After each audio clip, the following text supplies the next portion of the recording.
సంఘమే చేయాలి శ్రద్ధగా. సంఘమే పాస్టర్ని పురికొల్పాలి. సంఘమే చేయాలి, పాస్టర్ని పురికొల్పాలి. ఉత్సాహ కార్యములన్నీ కూడా దేవుని పట్ల శ్రద్ధాశక్తులతో చేసుకోవాలి.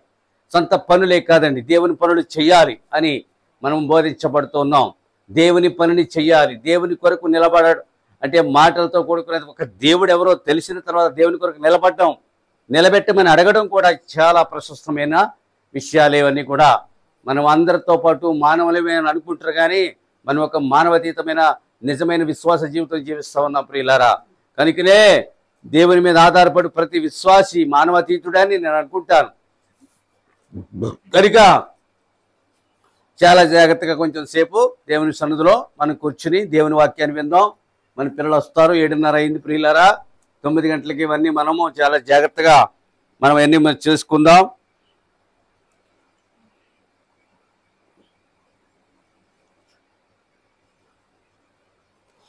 కనుక ఎప్పుడు వాక్యానికే మేము ప్రాధాన్యత ఇస్తాం, అది మాత్రం మర్చిపోం. దేవుని వాక్యము నీలో ఉన్నట్లయితే నీవు దేవుని వలె ఉందువు, ఇది మాత్రం మర్చిపోకండి. నీవేదైతే చదువుతున్నావో దాని ప్రకారం జీవిస్తావని నేను వర్తమానం చదివాను. నీవేదైతే చదువుతున్నావో దాని ప్రకారంగానే నీవు జీవిస్తావని ఉంది.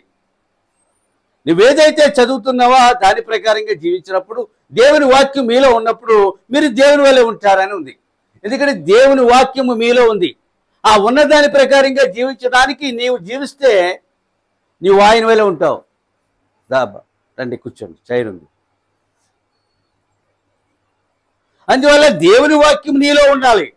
లోకములో లక్షలాది గ్రంథాలు రచించబడ్డాయి, కానీ పరలోక రాజ్యము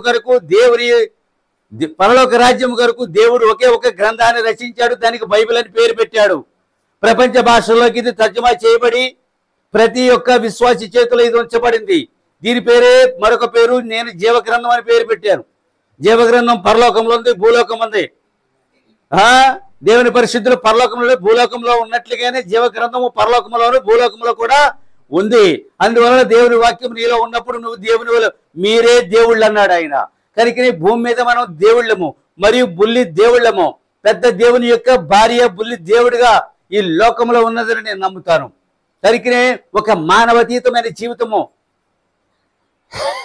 విశ్వాస జీవితం. క్రైస్తవ్యాన్ని ప్రేమిస్తాను, క్రీస్తుని ప్రేమిస్తాను, ప్రవక్త ద్వారా ఇవ్వబడిన వర్తమానముని ప్రేమిస్తాను. నేను నిజముగా చెప్తా ఉన్నాను ప్రియులారా. లెక్కలేని గ్రంథాలు చదివి మనసు పాడు చేసుకునే చాలా అవస్థలు పడుతున్న దినమున దేవుడు నన్ను కలుసుకోవడం లేదా మిమ్మల్ని కూడా కలుసుకోవడం జరిగింది ప్రియులారా. ఎందుకంటే విశ్రాంతి కొరకు చెర నుండి విడిపించిన ఒక దేవుడు దొరికినప్పుడు నీ విశ్రమించాలి. నీ ఆత్మ ఆ వాక్యముని విశ్రమించాలి. వాక్యము నీకు విశ్రాంతి దయచేస్తుంది. విశ్రాంతి లేకుండా ఎవరు ఉండకూడదు. కనుక నీ ఆత్మకు ఒక విశ్రాంతి, ఆత్మకు ఒక స్వాంతన, శరీరమునకు ఒక విశ్రాంతి, దానికి ఒక స్వాంతన, దానికి ఒక నెమ్మది. ఓ దేవునికి స్తోత్రములో కలుగునుగాక. ఆయన వాక్యం ఎల్లప్పుడూ నీలో ఉన్నప్పుడు ఆయన ఆత్మ నీతో మాట్లాడతాడు. ఎందుకంటే ఆత్మ వాక్యం నీలో ఉంచుతుంది.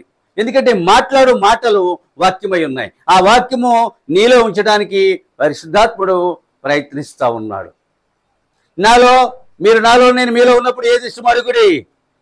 నా మాటలు మీలో ఉన్నప్పుడు చూసారా, మనలో దేవుని మాటలు ఉండాలి, దేవుని వాక్యము ఉండాలి, దేవుని వర్తమానము ఉండాలి ప్రియులారా. అందువలన దేవుని వలె తయారవుతున్నాం మనం. దేవుడు మనల్ని తన వలె తయారు చేస్తున్నాడు.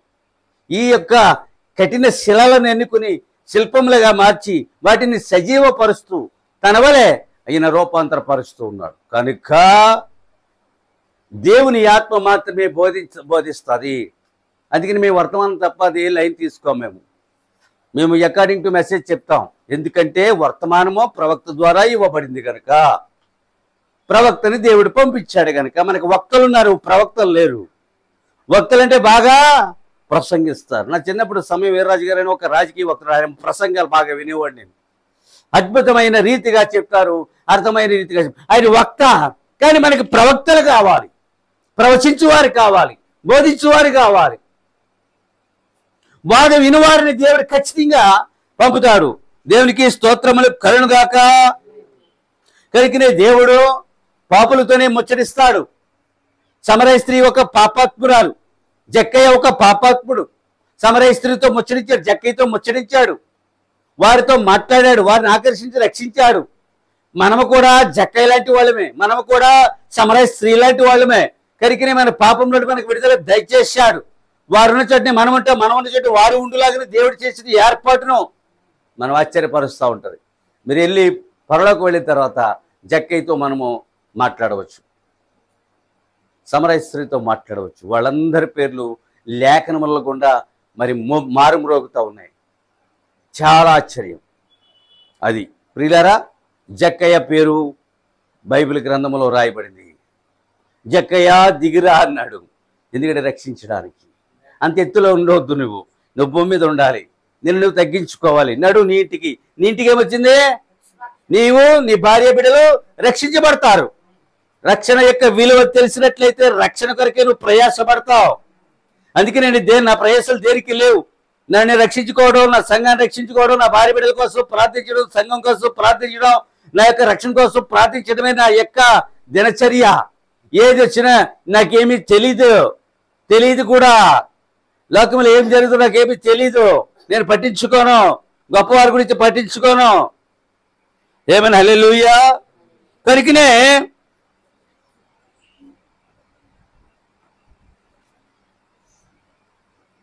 కేవలం ఒకే ఒక మనిషిని రక్షించడానికి దేవుడు ఆ బావి యొద్దకు వెళ్ళినట్లుగా, కానీ ఆయనకి ఉన్నటువంటి దాహము, భౌతికమైన దాహము ఎవరికైనా ఉంటుంది. ఎంత చలిగా ఉన్నా, ఎంత వర్షం పడుతున్నా మనకి దాహం తాగుతుంది. కానీ ఆత్మను రక్షించు ఒక దాహమును ఆయన గారు కలిగి ఉన్నారు. అందుకనే బావి యొద్దకు వెళ్ళాడని, ఆయన ఆత్మ రక్షించడం ద్వారా ఆయన దాహము తీరిద్దని మన ప్రవక్త చెప్తా ఉన్నాడు. కనుకనే ప్రియులారా, మనం రక్షించుకుంటూ, మన కుటుంబాన్ని రక్షించుకుంటూ, మనం అనేకులను రక్షించు మంచి పాత్రగా, సాధనముగా, పనిముట్టుగా మీరు మలచబడాలి. మీ నోరు ఆయన కొరకు మాట్లాడాలి, మీ చేతులు ఆయన కొరకు పని చేయాలి, మీ నోరు ఆయన కొరకు ప్రార్థించాలి, మీ నోరు ఆ గ్రంథం చదవాలి. అప్పుడు మధురమైన నోరు మీకున్నట్లు మరి రూఢి అవుతూ ఉంటుంది. కనుకనే ప్రియులారా, గిలాదు గుగ్గల మీద మనకి వర్తమానము దీంతో అయిపోతుంది. ప్రియులారా, స్వస్థత సంఘమునికి. అందుకనే సంఘము జబ్బు పడింది అని చెప్పాడు. గుగ్గిలము లేని కారణమును బట్టి, వైద్యుడు లేని కారణమును బట్టి, ఔషధము లేని కారణం సంఘము జబ్బు పడింది. జబ్బు పడిన సంఘమును ఇప్పుడు మన సంఘము జబ్బు సంఘం కాదు.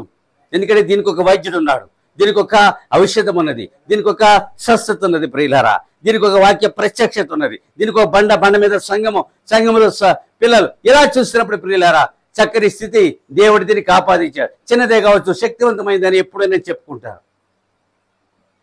కనుక సంఘ శాఖలు జబ్బు పడ్డాయి, లోకము జబ్బు పడింది, యూదుడు జబ్బులో ఉన్నాడు. కనుకనే జబ్బు ఎప్పుడు పోతుంది అనగా, ఆత్మ సంబంధమైన జబ్బులు, వ్యాధులు, బాధలు వాక్యం ద్వారానే. ఎందుకంటే వారు వాక్యమును విసర్జించిన వెంటనే, ప్రవక్తను విసర్జించిన వెంటనే వారు రోగగ్రస్తులు అవుతారు. అందుకని ఇర్మియా కాలంలో అదే జరిగింది, మోషే కాలంలో అదే జరిగింది, ఈ కాలంలో కూడా అదే జరుగుతున్నది. ప్రియులారా, మాకు ప్రవక్త వద్దు. ఆమెను హల్లెలూయా. కనుక ఈ చిన్న వర్తమానాన్ని నేను ముగించేస్తాను, ఎంతసేపు ఉండను. కనుకనే సమరయ స్త్రీకి ఆయన అగ్ని ముట్టించాడు, ఆమెలో అగ్ని అంటుకున్నది.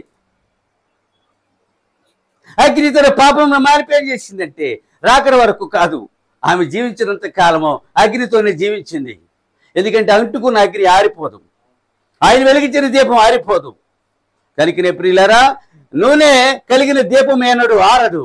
కనుకనే ఆమె తన జీవిత కాలంలో అగ్నితో జీవించింది, ఆమెలో అగ్ని అంటుకున్నది. ప్రియులారా, మేము పొయ్యి మంటేడతాం, అది ఆరిపోతే ఆరుతుంది, లేకపోతే అది రగులుతూనే ఉంటుంది. కనుకనే ఆమె మరణించే వరకు ఆమె అగ్నితోనే ఉన్నది. మనలో అగ్ని అని నాకు అంటుకుని రాయాల, నన్ను వదిలిపెట్టిందా 30 ఏళ్ళుగా. అగ్ని అంటుకోవాలి. యేసుక్రీస్తు నామములో బాప్తిస్మం ఆ పని చేస్తుంది. తనలో తను చూసుకున్నది, యేసు వైపు చూసినది, తన మనసు మార్చుకున్నది, తనలో తను చూసుకుంది, పాపిని గ్రహించింది, ఆయన వైపు చూసింది, పరిశుద్ధులని గ్రహించింది. ఎదురు చూస్తున్న దేవుడే వచ్చాడని నమ్మింది. కొండను విడిచిపెట్టింది, పరుగు తీసింది. అందుకనే రక్షించబడింది. యుగముల గుండా ఆమె ప్రశంసించబడుచు ఉన్నది. దేవునికి స్తోత్రములు కలుగును గాక. హల్లెలూయా. ఆ దినమే ఆమె ఆయనతో ముఖాముఖి మాట్లాడింది. ముఖాముఖి లావాదేవీలో ఆమె రక్షించబడింది. కనుక తన ఎదుట నిలబడినప్పుడు ఆమె ఎవరు ఆమెకు అర్థమైంది. తాను ఒక తప్పుడు మనిషిని అర్థమైంది. ఏ వ్యక్తి అయినా సరే దేవుని ఎదుట నిలబడినప్పుడు తాను ఒక తప్పుడు వ్యక్తిని అర్థమైపోతుంది. తన తప్పులకి తానే పశ్చాత్తాపడి ఆయన ఆశ్రయిస్తే క్షమించబడతాయి పాపములు. మరుపని సందులో పాపములు విసిరేయబడతాయి. నేను పశ్చాత్తాపం కావాలి. నేను పాపిని ప్రభువా, నేను పాపములు చేశాను, నా పాపములకు విమోచన దయచేయి. నేను ఎన్నడూ మరొక పాపం నీ రాకడ వరకు నేను పాపము చెయ్యను. అదండి తీర్మానం. అందుకని మెస్సయ్య కోసం ఆ దినమందు మెస్సయ్య కోసం ఎదురు చూసేవారిలో ఆమె కూడా ఉన్నది. చాలా మంది ఆనాడు మెస్సయ్య కోసం ఎదురు చూస్తూ ఉన్నారు. మెస్సయ్య కోసం ఎదురు ఆమె కూడా ఉన్నది. ప్రియుల ఇవాళ చాలా మంది యేసు కోసం ఎదురు చూస్తూ ఉన్నారు. ప్రవక్త లేకుండా ఎత్తబడాలని, ప్రవక్తలు రక్షించబడాలని యేసు యొక్క రెండవ రాకడికి ఎదురు చూస్తూ ఉన్నారు. కనుకనే మొదటి రాకడిని యూదులో పోగొట్టుకున్నారు, రెండవ రాకడిని సంఘశాఖలో పోగొట్టుకుంటాయి. కనుకనే రెండవ రాకడలో ప్రవక్త వర్తమానం ఉన్న సంఘం మాత్రమే ఎత్తబడుతుంది. ఎందుకంటే ప్రవక్తను దేవుడు అన్ని కాలముల గుండా వాడుకుంటున్నాడు. ప్రవక్తను విసర్జించి దేవుని ద్వారా ఏ వ్యక్తి ఎత్తబడడు. ఎందుకంటే వర్తమానం ఇచ్చింది, సమాచారం ఇచ్చింది ప్రవక్తకు మాత్రమే. కనుకనే ఆమె దేవునికి స్తోత్రములు కలుగును గాక. హల్లెలూయా. మీరు రాకడికి ఎదురు చూడండి. ఎందుకంటే మీకు అన్ని హక్కులు ఇవ్వబడ్డాయి. నిజమైన బాప్తిస్మం ఇవ్వబడింది, నిజమైన ప్రవక్త వర్తమానం ఇవ్వబడింది, నిజమైన పరిశుద్ధాత్మ ఇవ్వబడింది, నిజమైనటువంటి వాక్యం యొక్క ప్రత్యక్షత ఇవ్వబడుతుంది. ఎందుకంటే మీకు అన్ని రకముల అర్హతలు మీకు ఉన్నాయి. ఎందుకంటే మీరు ఎత్తబడికి మీరు అర్హులైనారు. ఒక సంఘ శాఖ అన్నాడు అర్హత రాదు. దాని గోపురం ఎత్తుగా ఉంటుంది, దాని వర్తమానము పాతాళమంత లోతుగా ఉంటుంది. కనుకనే అందులో జీవము లేని ఆ ఇటుకల గోడల మధ్యన కాదు దేవుడుంటా, సజీవము గల దేవుడు నీలో ఉన్నాడు. మరి ఎత్తైన గోపురములు మీరు చూడవద్దు ప్రియులారా, మీరు భ్రమపడతారు. దేవునికి స్తోత్రములు కలుగుగాక.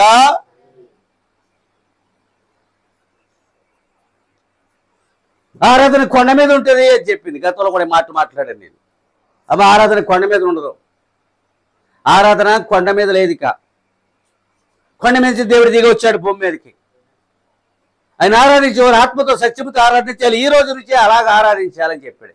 బ్రతికుండిగానే ఆత్మతో ఆరాధించమన్నాడు. అది నేటి నుండి నువ్వు ఆ పని చేయాలని చెప్పాడు. అప్పుడు గ్రహింపులు వస్తూ ఉంటాయి ప్రియులారా. మాట్లాడుతున్నది ప్రవక్త కాదు, మెస్సయ్య అని చెప్పి గ్రహించు.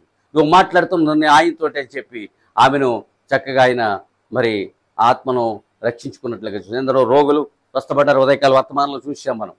ఎందరో చనిపోయిన వారు బ్రతికారు, గుడ్డివారు కలిసి చూశారు, కుష్ఠరోగులు స్వస్థపడ్డారు. అనేక రోగముల వాళ్ళు, జలోదర వ్యాధి ఇలాగ చూసినప్పుడు ప్రియులారా మరి ఆయన ద్వారా, ఆయన శిష్యుల ద్వారా, ఈ రోజు ఈ దినము సంగమ ద్వారా క్యాన్సర్ పేషెంట్ అండి, అక్కడ ముక్కు నుండి రక్తం పడుతుంది. బ్లడ్ అలా 3 నిమిషాలకు ఒకసారి చొక్క రక్తం పడుతుంది. ఇదేంటే దిల్లిపోయి ఇలా మేము ప్రార్థన చేసాం ముగ్గురేళ్ళు, అది ఆగిపోయింది. వెంటనే రేపు బాప్తిసం పొందారు. సాతాను మళ్ళీ వెనక్కే బరబరా ఈడ్చుకుపోయింది లోకంలోనికి. దేవుని స్తోత్రములు కలుగుగాక. హల్లెలూయా. యేసుక్రీస్తు ఆమె దెయ్యముగా భావించలేదు. ప్రతి యూదుడు ఆ దినము ఆయన ఒక దేవుని దెయ్యముగా భావించారు, కానీ ఆమె దేవునిగా భావించింది. ఇవాళ ఈ లోకం కూడా అదే పని చేస్తూ ఉంది. చచ్చిపోయాడు ఆయన, అనేకుల వల్ల చనిపోయాడు. చనిపోయిన తర్వాత ఏం జరిగిందో ఆలోచించారండి. ఎందుకు ఎలా పునరుద్ధానం చెందాడు, తన సమాధి నుంచి ఎలా బయటకు వచ్చాడు. నేను పునరుద్ధరుడైన యేసుక్రీస్తుని చూశాను, మీరు కూడా చూస్తారు కళల్లో. కనుక ప్రియులారా, లోకము ఆయనను ఆ రీతిగా పోగొట్టుకుంది. అందమైనటువంటి శిల్పాలు, అందమైన బొమ్మలు, అందమైనటువంటి చక్కని గ్రహమంత విగ్రహాలు, అలాగా వాటితో అందమైన కళ్ళు చెక్కించుకుని ఆ బొమ్మల వైపే చూస్తూ తన్మయం చెందుతూ ఆ బొమ్మలకి ప్రసాదములు, పిండి పదార్థములు పోబోజు పెట్టుతూ ప్రియులారా ఆ రీతిగా ఈ లోకము యొక్క వ్యవహారం అలాగే ఉంది ప్రియులారా. ఆరాధించేవారు ఆత్మతో సత్యముతో ఆరాధించాలని యేసు క్రీస్తు ప్రభు ఆమెతో మాట్లాడుతూ ఉన్నాడు. ఆత్మతో ఆరాధించు, సత్యముతో ఆరాధించు, నీ ఆత్మతో నన్ను ఆరాధించు, నాతో నువ్వు ఆరాధించు, నన్ను ఆరాధించు. ఇలాగ చెప్పుకుంటూ చెప్పుకుంటూ చెప్పుకుంటూ ఇంత ప్రశస్త గ్రంథాన్ని చదవడానికి కూడా నీ ఆయుష్ సరిపోదు, దీన్ని అర్థం చేసుకోవడానికి నీ ఆయుష్ సరిపోదు. కానీ ఈ గ్రంథం ద్వారా నువ్వు మారు మనసు పొందినట్లయితే ఖచ్చితంగా నీ నిత్యత్వంలోని నీ జీవమని నువ్వు సంపాదించుకుంటావు. నరకానికి వెళ్ళవద్దు, అడుగు కింద అది ఉంది. పరలోకము అడుగు నీ తల పైన, అడుగు పైన ఉంది. నీ దేవపని బాడి అడుగు పక్కన ఉంది, ఒక అడుగు పక్కనే ఉంది ప్రియులారా. ఇలాగ చూసినప్పుడు ప్రియులారా, ఈ ఎంతో తేటగా వర్తమానమో మనకి ఈనాడు మనతో మాట్లాడుతూ ఉన్నది ప్రియులారా. అది దెయ్యముగా భావించింది, ఆమె దేవునిగా భావించింది. యూదుల చూపుగా ఆయన అందలేడు. ఏ దీనుడు ఈ లోకానికి అందడు. దీనుని ఈ లోకము గుర్తించదు, దీనుని ఈ లోకము గుర్తించదు, సాత్వికులని ఈ లోకము గుర్తించదు. పెద్ద పెద్ద మీసాలు, ఓ పెద్ద పెద్ద షర్ట్లు, కలర్ఫుల్గా, ఓ అలాగా చక్కగా అలాగా అజానుభావులు నడుతున్నప్పుడు అడిగి ఒడుగుతారు వీళ్ళు. ఆయన దీనుడు గనక, గొర్రె పిల్ల గనక, గాడిద పిల్ల గనక, గొర్రె గనక ఆయన ఏం చేశాడంటే తన దీనత్వాన్ని ఆ యూదా దేశము గుర్తించలేకపోయింది. ప్రాబ్లం నన్ను కాదు, నా కార్యములు చూసేనే నన్ను నమ్మవచ్చు అన్నాడు. ఆయన చూసి నమ్మలేదు, ఆ కార్యములు చూసి నమ్మలేదు, లేఖనములు ఆయన గురించి చెప్పబడిన ప్రవచనములు నమ్మలేదు. నమ్మలేని వాళ్ళు ఇంకెక్కడ ఎన్నడూ నమ్మలేరు. నమ్మగలిగిన ఆసక్తి కనుక ఉంటే ఖచ్చితంగా ఏదో ఒక దాన్ని చూసి నమ్ముతారు. అందుకని లోకాన్ని నమ్మమని సువార్త ప్రకటించాడు. లక్షల కోట్ల మంది ఇవాళ ఆ నిజ దేవుణ్ణి ప్రకటిస్తూ ఉన్నారు. మొన్న విజయవాడ వెళ్తున్నప్పుడు ఉదయం 6 గంటలకు సికింద్రాబాద్ రైల్వే స్టేషన్ దగ్గర ముగ్గురు ఆడవాళ్ళు చోట, ఇద్దరు మగవాళ్ళు చోట ఆయన గురించి ఓ చోట ఒక ప్రసంగం చేసి ఇలాగా వారు తమ ప్రయాస 10 గంటల వరకు వారు వెళ్ళిపోతాం, 6 to 10. నేను వారితో మర్చించి మాట్లాడాను. ఆయన్ని ప్రకటిస్తూ ఉన్నారు ఈ లోకంలో. ఎందుకంటే నన్ను మీరు ఈ లోకంలో ప్రకటించండి, ఈ మానవ జాతిని మీరే రక్షించండి. యూదులు ఆయనను నమ్మలేదు, అయితే వారి జీవన ప్రమాణ స్థాయికి అందలేదు. ఇప్పుడు అదే జీవపుడంబం, వారి డాంబిక జీవితానికి అందలేదు. చింపురు జుట్టు, రెండు రాజుగారు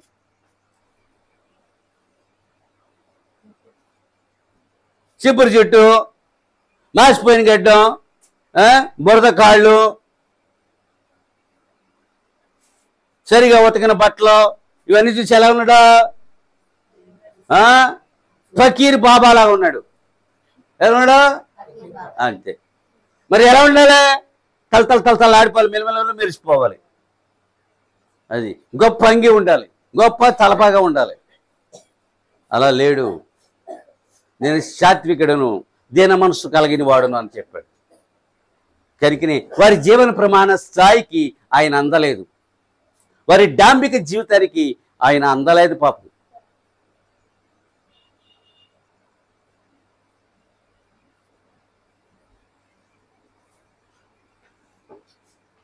దాగుచ్చు ఇటు వచ్చి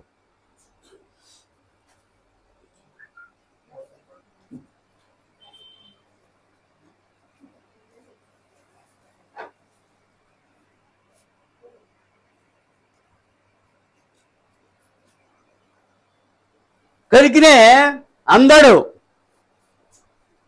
అందుకే అందరూ దా అందుకు ఇచ్చే, నువ్వు లోపలికి వచ్చాయి, ఇక్కడ కూర్చో, కింద కూర్చో, ఇక్కడ కూర్చోండి సరిపోయారు. ఇంకో ఇద్దరు ఉన్నారు, జానికి ముందు కూర్చో. ఈ 5 ఇలా లాగి కొంచెం వెనక్కి వేసుకో.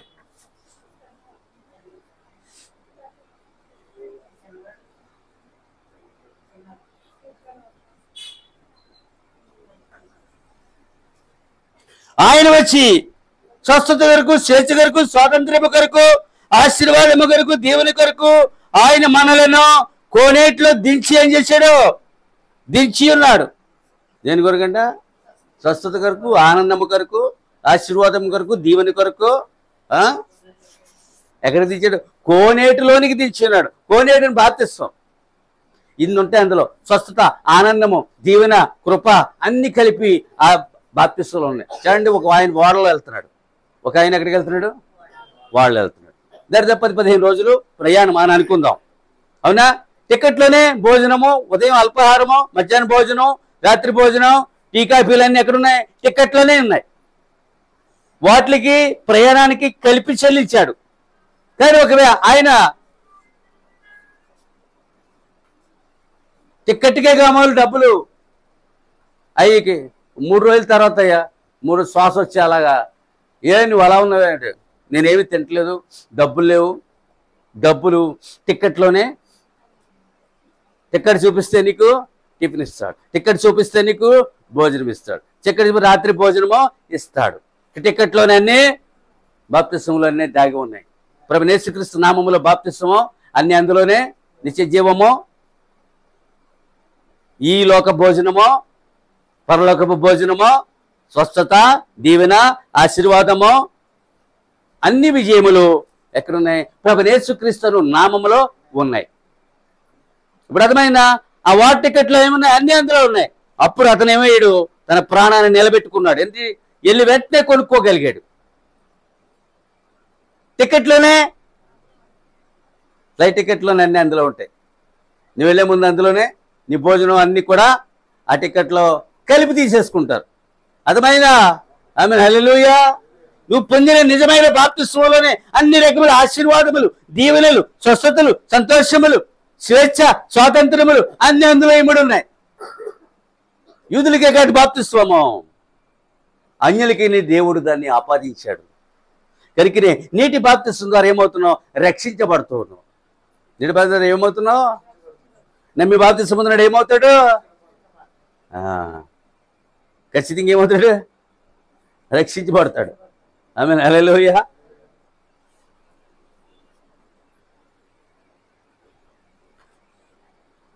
అందుకని మనకు ఆత్మ సంబంధమైన బెతస్తు కోనేరు ఉందట.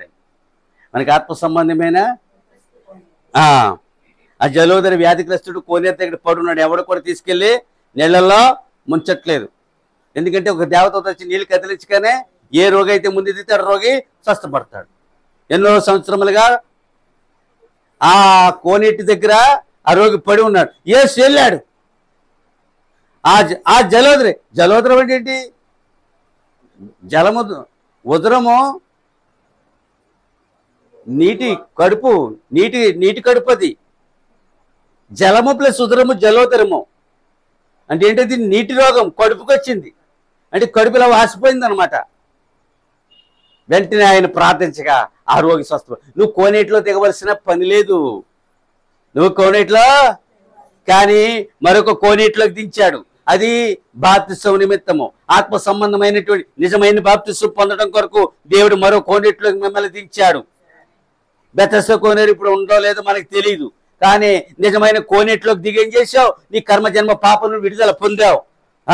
నువ్వు పరిశుద్ధుడు అయ్యావు, నీకు పరిశుద్ధాత్మ ఇవ్వబడింది, నువ్వు ప్రయాణములకు అర్హత కలిగిన టిక్కెట్ సంపాదించావు. పరలోక ప్రయాణానికి టికెట్ నియంత్రణ ఉంది, భూలోక ప్రయాణానికి టిక్కెట్లు ఉంటాయి, కడపల్లో టిక్కెట్లు ఉంటాయి. అవునా? రైలు టికెట్లు, విమాన టికెట్లు, బస్ టికెట్లు ఏముంటాయి? పరలోకంలో కూడా ఆ పరలోకపు టికెట్టే పరిశుద్ధాత్మ. ఎప్పుడైతే నిజమైన బాప్తిస్మం పొందో పరిశుద్ధాత్మ ఇవ్వబడుతుంది. మీరు ప్రార్థించి చూడండి, జీవితాలు ఎంత మెరుగుపడతాయో. తుప్పంతా వదిలిపోవాలి, పరిశుద్ధపరచబడాలి. ఆత్మ సంబంధమైన జీవితం లోపల చక్కగా మెరవాలి. పై మెరుపులు మనకు వద్దు. ఆమేన్, హల్లెలూయా. పై అందమును నీవు రూపొందించవద్దు, లోపల అందమును నీవు, లోపల అంతరాత్ముడును నీవేం చేయాలి? సర్వాంగ సుందరంగా తీర్చిదిద్దాలి. భౌతిక సౌందర్యాన్ని దేవుడు కోరడు, ఆత్మ సంబంధమైన సౌందర్యాన్ని దేవుడు కోరువాడు. ఆమేన్, హల్లెలూయా. కనుకనే ప్రియులారా, మనకు ఆత్మ సంబంధమైన బెతస్తు కోనేరున్నది. ప్రియులారా, ఈనాడు ఆయన మనలను స్వస్థపరచు బెతస్తా. యేసుక్రీస్తు ఏమయ్యాడో? కోనేటిగా ఉన్నాడు. ఆయనే మన స్వస్థపరచు బెతస్తా. మా చైడుని వ్యాపారం అండి ఇదంతా. రావులపల్లి ఉన్నటువంటి బెతస్తా అని ఒక సంఘం ఉంది. ఆ గోదావరి నీళ్ళు ఏం చేస్తారంటే అమ్మేస్తున్నాడు, టిన్నులో పోసి జీవజలములని అమ్మేస్తున్నాడు. అతను ఒక్కడే కాదు, వందల వేల మంది ఇవాళ ఈయన పేరట మతవర్తకము చేస్తూ ఉన్నారు. అది జీవజలమా? అది తాగితే నువ్వు బాగుంటావు. చాలా మతవర్తకులు బయలుదేరి డబ్బు అతను అలాగే ధనవంతుడు అయిపోయాడు. అతను అలాగేపోయాడు, అమాయకపు ప్రజలను గొర్రెలుగా మార్చి ఏమీ తెలియకుండా ఆ జీవజల గోదావరి నీళ్లను డ్రమ్ములో నింపి జీవజలాలుగా అమ్మేస్తున్నాడు. అంతే. అందరు జనం వచ్చి కొనుక్కుపోతారు, వారానికి సరిపడా కొనుక్కుపోతారు. ప్రతిరోజు వచ్చి ఎంచాడు తాగుతారు. చూసారా? ఆయనే మన బెతస్తా, ఆయనే, ఇంకెక్కడో లేదు బెతస్తా. ఆయనే మన స్వస్థత, ఆయనే మన బెతస్తా. అని మతవర్తకం చేసి ఎంత డబ్బు సంపాదిస్తున్నారో మీరు అర్థం చేసుకోండి. దేవుడు అటు వారిని క్షమిస్తాడా? అటు వారిని చూసి ఊరుకుంటాడా? ఆమెను హల్లెలూయా. సొంత భార్యని ఆయన హత్య చేశాడు. ఇది రికార్డింగ్ అయిన పర్లా. యాక్సిడెంట్లో భార్య ముందు భార్య వెళ్ళిపోవాలి.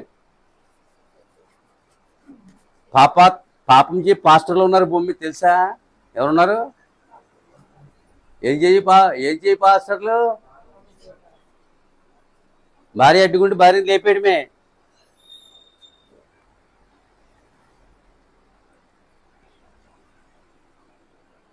అయితే ఈరోజు ఆయన మనల్ని స్వస్థపరచు బెతస్తా, స్వస్థపరచు గుగ్గిలం, స్వస్థపరచు ఔషధం. ఇప్పుడు అర్థమవుతుందా? ఆయనే స్వస్థత, మానవ జాతికి స్వస్థత. తాను పొందిన దెబ్బ మానవ జాతిని స్వస్థపరుస్తుంది. ఆయన గాయమే మనిషిని స్వస్థపరుస్తుంది. వాగ్దానాలు ఉన్నాయి, తీసుకుని ప్రార్థించాలి. దేవరాత్రంలో ధర్మశాస్త్రం ధ్యానించడానిగా ప్రార్థించుట. ధర్మశాస్త్రం వాక్యం తీసుకుని ప్రార్థించాలి. ఆర్థిక సమస్య, ఏమని ప్రార్థిస్తావు? ఈ మాటలు ముగించా. ఆర్థిక సమస్యలు ఉన్నాయి, ఏమని ప్రార్థిస్తావు? అడిగిన ఇవ్వడానికి ప్రభా, ఈ నెలకు సరిపడగా మాకు డబ్బునివ్వండి, ఇంత ఇవ్వండి ప్రభా, ఆకాశవాకులు ఇప్పండి, గుప్పలు నిప్పండి, నాకు రావాల్సిన యజమానిగా గుప్పలు ఇప్పండి, ఇప్పు నాకు ఇవ్వండి, మాకెవరిని తీర్చండి. అంతేనా?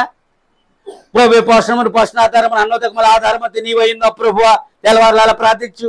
అది ధర్మశాస్త్రము. అదేంటిది? దాన్ని ధ్యానించి ప్రార్థించు. తెల్లవారు ప్రభువే పోషణాధారము అన్నోదకముల ఆధారం అంతయు నీవైందో, తెల్లవారులు ప్రార్థించు. ఆర్థిక ఆపదలను అరికట్టు అని ప్రార్థించు. నీవు పొందిన దెబ్బల వల్ల యేసుక్రీస్తు ప్రభువా నాకు ఆరోగ్యం కలుగుతున్నది ప్రార్థించు. ఇంట్లో సమాధానం లేదు, గందరగోళము. ఎవరి మనసు నీ మీద అనుకున్న వారిని నీవు పూర్వశాంతి గలవానిగా కాపాడుతూ ఆమేన్ తెల్లవారులు ప్రార్థించు. వందలాది రాత్రులు ఆదమర్శ నిద్రతో ఒక రాత్రి మెలుగుగొండి నీ సమస్య కోసం నువ్వు ప్రార్థించలేవు. జబ్బు అది. Very dangerous disease in Christian life. ఇక్కడే పడుకుంటాం మేము, ఇక్కడే మేము ప్రార్థనలో అన్నీ చేసుకుంటాం. మీరు ఖాళీగా ఉంటారండి, మీకు ఏ పని లేదు కదా. నా ఖాళీ ఏమి ఉండదు, 16 గంటల వర్క్ అన్నది. మీకు తెలియదు నా పని. చాలా స్థలాలకు మీరు తిరగని సిటీ అంతా, మీరు సిటీలో కొంచెం తెలుసు, కానీ సిటీలో చాలా మొత్తం అంతా కంప్లీట్ అయిపోతుంది 2-3 ఏళ్లలో. నాకు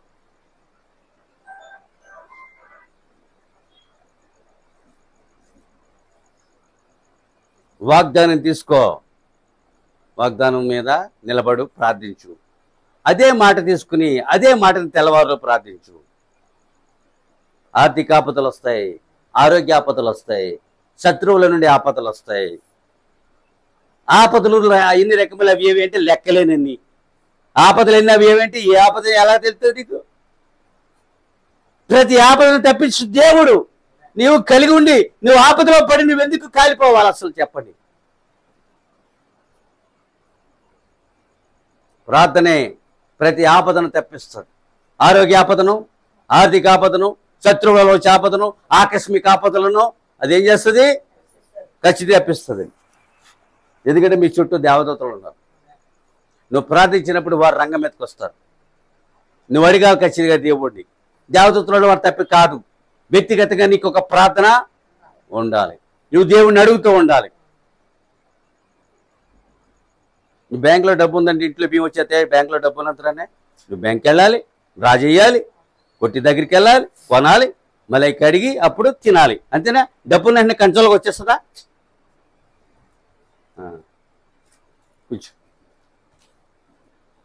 డబ్బు ఉన్న వెంటనే కంచంలోకి అన్నం రాదు. దానికి ఏం చేయాలా? కొంత పని ఉంది. కొనాలి, తేవాలి, వాటిని కడగాలి, వండాలి, మళ్ళీ అన్నీ తయారు చేసుకోవాలి.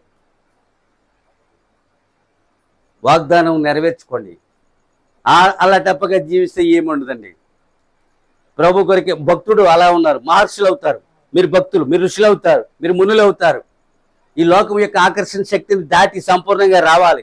క్రీస్తులో ఖచ్చితంగా మీరు నిలబడాలి. ప్రతి వాగ్దానమును స్వతంత్రించుకోవాలి. ఇద్దరు పిల్లలకు ప్రార్థన చేయలేరు. సూసన్న ఎంత 16 మంది పిల్లలకు ప్రార్థించింది. ఒక ప్రపంచ సువార్త గాయకుడు అందులో ఉన్నాడు. ఒక ప్రపంచానికి ప్రవక్త జాన్ వెస్లీ అందులో ఉన్నాడు. 5వ సంఘకాల ప్రవక్త 6. చూసారా? 16 మందిలో ఇద్దరు ప్రపంచ స్థాయి వ్యక్తులు ఉన్నారు. మన ఇద్దరు పిల్లల కోసం మనం ప్రార్థించలేము. మనం నోరు తెరవదాం, ఇతర విషయాలు మాట్లాడతాం. ముచ్చట్లుంటాయి, అచ్చట్లుంటాయి, టెలివిజన్ ఉంటుంది, సినిమా ఉంటుంది, సెల్ ఫోన్ ఉంటుంది, అవి ఉంటాయి, ఇవి ఉంటాయి, ఎన్నో రకములు ఉంటాయి. రికార్డింగ్ అవుతుంది, చాలా దూరం వెళ్తుంది. తెలుగు వాళ్ళు పెట్టినారు. అర్థమవుతుందా? ఏమి చెయ్యాలని దేవుడు చెప్పాడో నువ్వు అదే చెయ్యు. అది మానవ నైజం. పక్షి అదే దేవుడు చెప్పిందే చేస్తుంది. పశువు దేవుడు చెప్పిందే చేస్తుంది. జలచరము దేవుడే చెప్పింది. ప్రకృతి ఋతువులు దేవుడు ఏదో చెప్తే అదే చేస్తుంది. సూర్యుడికి దేవుడు ఆజ్ఞాపించాడు, మరి సూర్యుడు ఎదిరించాడు దేవుడిని. ఉదయిస్తాడు, అస్తమిస్తాడు, ఉదయిస్తాడు, అస్తమిస్తాడు. అతని డ్యూటీ. ఎంత వేడినివ్వాలో, ఎంత వెలిగినివ్వాలో అతని డ్యూటీ. అతను మనిషే. సంఘానికి ఏమైంది? ఏమైంది సంఘానికి? ఆ సంఘం అయితే జబ్బపడింది. ఈ సంఘానికి ఏమైంది? సమస్యను మనిషికి చెప్పుకోవడం మంచిదే, కానీ నేనైతే ఏ సమస్య సంఘానికి తప్ప ఎవరికి చెప్పను, దేవునికి చెప్తాను. మీలో కొందరికి చెప్తాం విషయాలు. తర్వాత దేవుని దగ్గర మొరపెడతాం. మనం మొరపెట్టాలి. నువ్వు మొరపెట్టాలి. ప్రాణాత్మదేవులో దేవుని యొక్క పాదం లేదా కుమ్మరిచిరుము దేవునికి మొరపెట్టాలి. నువ్వు భక్తుడివి. నువ్వెవరివే? ఆమేన్, హల్లెలూయా. కనుక కొద్దిసేపు విందాం.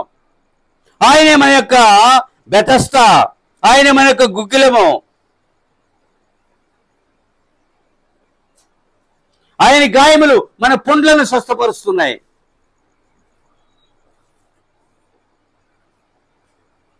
దేవునికి స్తోత్రములు కలుగునుగాక. హల్లెలూయా.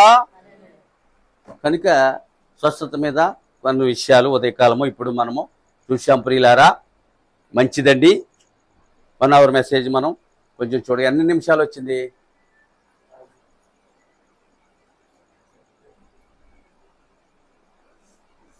టైం అవుతుంది, నైట్ వెళ్ళాలి కనుక మరో గంట క్రమం ఉంది. అది అయిన తర్వాత మళ్ళీ భోజనాలు ఉంటాయి, అందుకే వెళ్ళిపోవాలి కనుక నేను ముగిస్తున్నాను. దీన్ని రికార్డ్ చేసి వీడియోలో పెట్టండి, పర్వాలేదు, మన వాళ్ళందరూ చూస్తారు.